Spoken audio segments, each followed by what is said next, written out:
Wife ने एक बार board लगा देखा, जिस बोर्ड पर लिखा था कि बनारसी साड़ी 10 रुपए।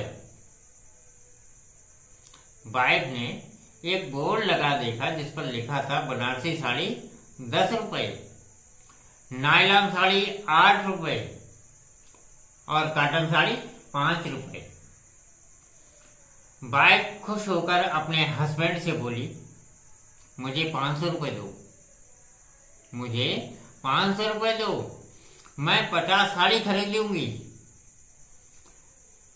तो हस्बैंड कहता है, अरे वो बीरबल की माँ, यहाँ साड़ी नहीं बिकती,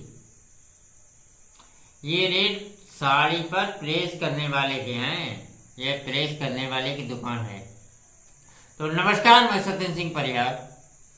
आज की जो कहानी है वो धीरूभाई अंबानी की है, जो शुरू करते हैं।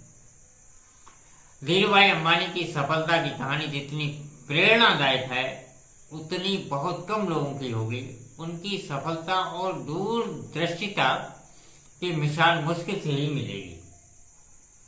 रिलायंस कंपनी के संस्थापक धीरूभाई अंबानी की सफलता का अंदाजा इसी बात से लगाया जा सकता है कि उन्होंने 1959 में अपना बिजनेस मात्र 15,000 रुपए से शुरू किया था और 2002 में उनकी मृत्यु के समय रिलायंस ग्रुप की सकल संपत्ति 60,000 करोड़ रुपए थी। भारत की जनता में धीरूभाई अंबानी महानायक के रूप में मशहूर हैं और उनके जीवन पर आधारित फिल्म गुरु फिल्म भी बनी है। धीरूभाई अंबानी के महान बनने का राज यह था कि उन्होंने बड़े सपने देखे। जब वे अदन में सेल कंपनी के पेट्रोल पंप पर पेट्रोल भरने का काम करते थे, तभी उनके मन में यह सपना जड़ें जमा चुका था कि वे भी भारत में सेल जैसी कंपनी बनाएंगे। इस बात पर ध्यान दें कि उनका सपना उस पेट्रोल पंप का मालिक बनना नहीं था जिसमें वे काम करते थे। उनके सपने का आकार बड़ा था। वे पेट्रोल पंप के नहीं बल्कि सेल जैसी बड़ी कंपनी के मालिक बनना चाहते थे। धीरूभाई की जीवनी इस बात का प्रमाण है कि बड़ी सफलता उन्हीं को मिलती है जो बड़े सपने देखते हैं। कुछ ही समय पहले की बात है तो उनके बड़े पुत्र मुकेश अंबानी के पास 22.3 अरब डॉलर की संपत्ति है और दुनिया के अमीरों की सूची में उनका नाम 19वें स्थान पर है। छोटे बेटे अनिल अंबानी के पास 7.8 अरब डॉलर की संपत्ति है और दुनिया के अमीरों की सूची में उनका नाम 118वें स्थान पर है। आज ये दोनों भाई शोहरत और दौलत के सिंहासन पर हैं, लेकिन एक वक्त ऐसा भी था जब वे मुंबई के एक चाल में एक कमरे के मकान में रहते थे और आपस में कपड़े बदल बदल कर पहना करते थे। यह तब की बात थी जब उनके पिता धीरूभाई अंबानी सफलता की सीढ़ियों पर चढ़ने की कोशिश कर रहे थे। धीरूभाई अंबानी का जन्म निम्न मध्यम वर्गीय परिवार में हुआ था। उनके पिता स्कूल में शिक्षक थे और परिवार की आर्थिक स्थिति अच्छी नहीं थी। 28 सितंबर 1932 को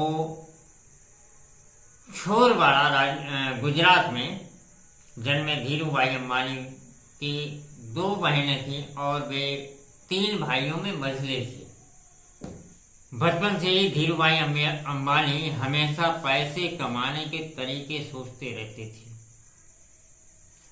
जब वे स्कूल में पढ़ते थे तब वे कमाई करने के लिए महाशिवरात्रि जैसे त्योहारों पर मेले में खाने पीने की चीजें बेचते थे। मैट्रिक के बाद उन्होंने पढ़ाई छोड़ दी क्योंकि उनके पिता आगे की पढ़ाई का खर्चा नहीं उठा सकते थे। अब उनके मन में पैसे कमाई की उमंग जोर भरने लगी। धीरू भाई के बड़े भाई कुछ साल पहले अदन जाकर रहने लगे थे। उन्होंने धीरू भाई अंबानी को खबर भिजवाई कि अदन में बहुत सी नौकरियां हैं, इसलिए वे अदन आ जाए।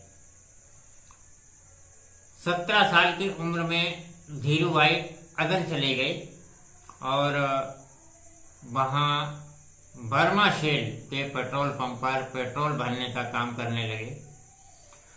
उनकी कड़ी मेहनत और योग्यता की बदौलत उन्हें सेल्स मैनेजर बना दिया गया। उनकी तनख्वाह ठीक ठाक थी और इतनी कम उम्र में सेल्स मैनेजर के पद पर पहुंचना भी कोई छोटी बात नहीं थी। लेकिन धीरू भाई के मन में जो सफलता पाने का नशा था, अपने सपने को साकार करने का जज्बा था, उनके मन में बार बार यही विचार आता रहा कि अगर अमीर बनना है तो नौकरी नहीं कारोबार करना चाहिए, क्योंकि नौकरी से रोजी रोटी तो चल सकती है, दौलत का महल खड़ा नहीं हो सकता। 1958 में भारत लौट कर आए।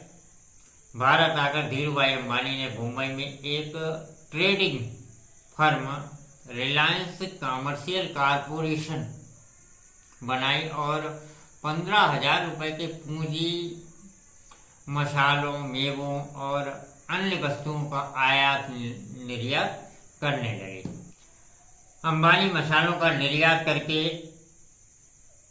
रेयान का आयात करने लगे। बाद में जब रेयान भारत में बनने लगा तो रेयान का निर्यात किया और नायलॉन का आयात किया। बाद में पॉलिस्टर का आयात किया और जल्दी ही वे किंग ऑफ चमक के नाम से मशहूर हो गए। रिलायंस का विमल ब्रांड कपड़ा का नाम घर घर में पहुंचा।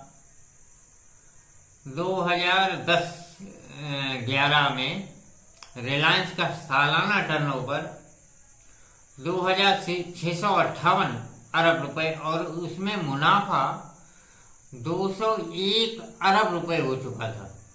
उन्होंने 1983 में रिलायंस पेट्रोकेमिकल्स की स्थापना की। धीरू भाई की सफलता का राज यह भी था कि वे समय पर नहीं बल्कि समय से पहले काम करते थे।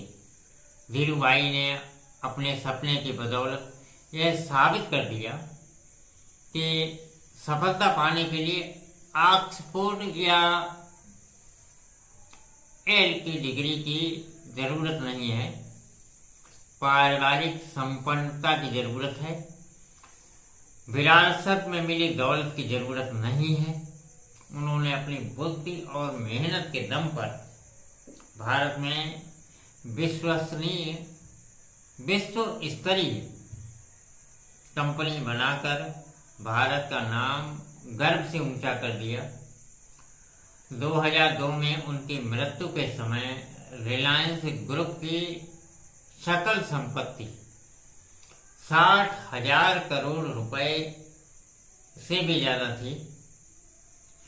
मिलते हैं फिर कल शाम 6 बजे भाग 5 में किसी अन्य की जीवनी के साथ जो गरीबी से अमीरी के शिखर तक पहुंचा हो।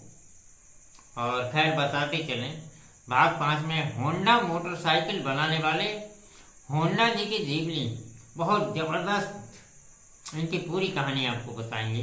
तो ये वीडियो आपको कैसा लगा, कमेंट, लाइक, शेयर करें। Thank you for watching.